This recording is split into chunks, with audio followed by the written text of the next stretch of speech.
जय हिंद दोस्तों, स्वागत है आप सभी लोगों का एक बार फिर से तैयारी कर लो चैनल में। और हम यहाँ पे बात कर रहे हैं यूजीसी नेट, जेआरएफ और टीजीटी, पीजीटी और जितनी भी शिक्षक पात्रता परीक्षाएं होती हैं उनके सिलेबस के अकॉर्डिंग डिटेल्ड क्लासेस की। तो यहाँ पे दोस्तों हमने यूनिट 2.3 भक्ति काल को कंप्लीट कर लिया था, डिटेल्ड में क्लासेस भी देखी थी और उसकी प्रश्नोत्तरी भी हमने देख ली थी। तो अगर आपने उन वीडियोस को नहीं देखा है तो आप सबसे पहले चैनल को सब्सक्राइब कर लें, बेल आइकन प्रेस कर लें और चैनल के प्लेलिस्ट में जाएं। UGC NET, JRF, TGT, PGT June 2022 के नाम से प्लेलिस्ट है, वहां पे जाके आप उन्हें देख सकते हैं। तो दोस्तों आज की हमारे जो यूनिट है 2.4, नाम है रीति काल। इसे हम अभी डिटेल्ड में देखेंगे और जब ये यूनिट समाप्त होगी तो उसकी प्रश्नोत्तरी भी देखेंगे। तो शुरुआत करते हैं आचार्य रामचंद्र शुक्ल कृत हिंदी साहित्य के इतिहास से रीति काल के बारे में। आचार्य रामचंद्र शुक्ल ने रीति काल का जो समय बताया है वो संवत 1700 और ईस्वी में बात करें तो 1643 ईस्वी से संवत 1900 और अगर ईस्वी में बात करें तो 1843 ईस्वी तक माना है। 1700 संवत से लेकर के 1900 संवत तक और ईस्वी में बात की जाए तो 1643 ईस्वी से लेकर के 1843 ईस्वी तक माना है। इसमें प्रकरण बताए गए हैं, प्रकरण के हिसाब से ही उन्होंने इसका वर्णन किया है। तो प्रकरण 1 में जो है वो सामान्य परिचय दिया हुआ है, ये देख लेते हैं क्योंकि कभी कभी क्या है कि इसमें से भी प्रश्न पूछ लेता है।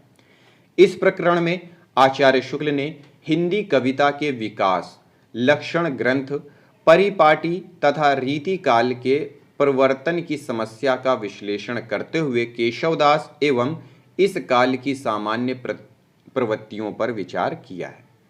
आचार्य शुक्ल ने हिंदी कविता के विकास पर टिप्पणी करते हुए कहा है, हिंदी काव्य अब पूर्ण प्रौढ़ता को पहुंच गया है। तो ये कथन कभी कभी पूछ लेता है कि ये कथन किसका है, या फिर ये कथन रीति काल का है, भक्ति काल का है, या कहाँ का है, या किस विषय में इन्होंने इसे कहा है। तो ये कथन हिंदी कविता के विकास पर टिप्पणी करते हुए आचार्य रामचंद्र शुक्ल ने कहा है। फिर है कि लक्षण ग्रंथ परिपाटी के संदर्भ में आचार्य शुक्ल का मानना है, हिंदी में लक्षण ग्रंथ की परिपाटी पर रचना करने वाले जो सैकड़ों कवि हुए हैं वो आचार्य कोटि में नहीं आ सकते। वे वास्तव में कवि ही थे, उनमें आचार्यत्व के गुण नहीं थे। उनके अपर्याप्त लक्षण साहित्य शास्त्र का सम्यक बोध कराने में असमर्थ हैं। बहुत स्थलों पर तो उनके द्वारा अलंकार आदि के स्वरूप का भी ठीक ठीक बोध नहीं हो सकता, कहीं कहीं तो उदाहरण भी ठीक नहीं है। आचार्य शुक्ल ने रीति काल के आरंभ में कहा है, क्या कहा है कि इसमें संदेह नहीं कि काव्य रीति का सम्यक समावेश पहले पहल आचार्य केशव ने ही किया, किंतु हिंदी रीति ग्रंथों की अखंड परंपरा चिंतामणि त्रिपाठी से चली, अतः रीति काल का आरंभ उन्हीं से मानना चाहिए। ये कथन भी पूछता है और पूछता है कि आचार्य रामचंद्र शुक्ल के अनुसार रीति काल का आरंभ किससे माना जाता है। तो याद रखिएगा, चिंतामणि त्रिपाठी से। केशवदास, केशव के प्रसंग में यह पहले कहा जा चुका है कि वे काव्य में अलंकारों का स्थान प्रधान समझने वाले चमत्कारवादी कवि थे। केशव ने हिंदी पाठकों को काव्यांग निरूपण की उस पूर्व दशा का परिचय कराया जो भामा और उद्भट के समय में थी, उस उत्तर दशा का नहीं जो आनंद वर्धनाचार्य, मम्मट और विश्वनाथ द्वारा विकसित हुई। अलंकारों को जिस प्रकार केशवदास ने बहुत से छोटे छोटे प्रकरणों में बांटकर रखा है, उससे भ्रम हो सकता है कि शायद किसी आधार पर उन्होंने अलंकारों का वर्गीकरण किया है, पर वास्तव में उन्होंने उसी प्रकार के वर्गीकरण का प्रयत्न नहीं किया है। दास जी की एक नई योजना अवश्य ध्यान देने योग्य है।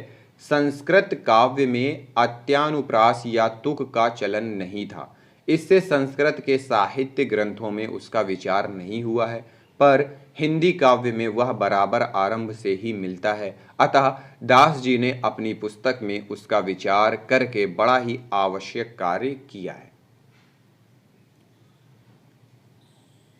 फिर है, इसी में थोड़ा सा और देख लेते हैं कि रीतिकालीन कविता का मूल्यांकन।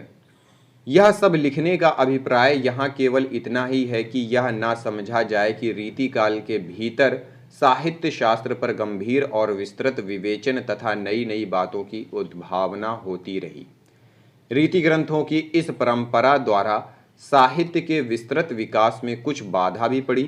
प्रकृति की अनेक रूपता, जीवन की भिन्न भिन्न चिंत्य बातों तथा जगत के नाना रहस्यों की ओर कवियों की दृष्टि नहीं जाने पाई।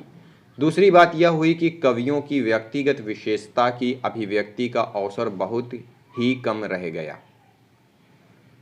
वास्तव में श्रृंगार और वीर, इन्हीं दो रसों की कविता इस काल में हुई। प्रधानता श्रृंगार की ही रही। इससे इस काल को रस के विचार से कोई श्रृंगार काल कहे तो कह सकता है। श्रृंगार के वर्णन को बहुतेरे कवियों ने अश्लीलता की सीमा तक पहुंचा दिया था।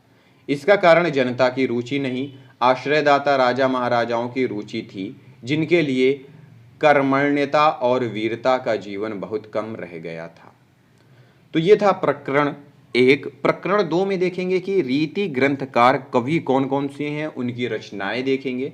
तो ये देखेंगे अगली वीडियो में। मिलते हैं अगली वीडियो में अगले टॉपिक के साथ। इस वीडियो को देखने के लिए आप सभी लोगों का बहुत बहुत धन्यवाद।